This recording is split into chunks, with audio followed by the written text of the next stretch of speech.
Нөхцөлтэй арьсны өдөр тутмын цэвэрлэгээ. За, арьс яагаад нөхцдөг вэ гэхээр арьсаа хамгаалаагүйгээс болдог. Одоо primer-ыг заавал хэрэглэх хэрэгтэй. Base primer.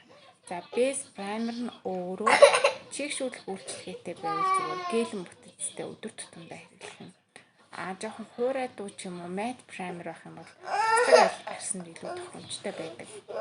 За, ингээд primer-а хэрэглэнэ.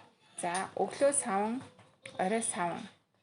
За, өглөө савнгаар угаахдаа хөөсрүүлээд нүүрэн дээрээ 60 секунд орчим байлгана. Маш сайн ингэж хөөсрүүлж одоо ингээд хуруугаараа тэмцээд үзэхээр нэг бэрчгэр юмнууд байдаг. Хүчлэлтэй арьсанд. За, тэр бэрчгэрүүдийн сайн арилтал нь ингээд найжаад ялангуяа энэ хамгийн эргэн тойронд их үүссэн байдаг. Эдрийг нь сайн майжаад 90 орчим дээр бас үүссэн байдаг.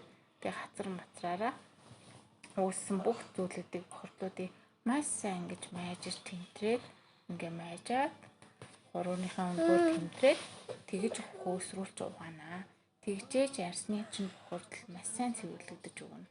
За, арьсаа цэвэрснийхаа дараа араас нь мистэй цацаад дараагийн бүтээгдэхүүнтэй хэрэглэнэ. За, гуйжуулагчийг болохоор 7 хоногт 2 удаа хэрэглэнэ. Гуйжуулагтаа мөн адил сайн үрж өгнө. Ялангуяа энэ хүчлэлтэй эсгүүдээр сайн үрж өгнө. 60 секунд орчим. Цэвэрлэгийг бол 60 секунд орчим. За, гуйжуулсны дараа арьсаа гоо чийгшүүлэх маск тавьж болно.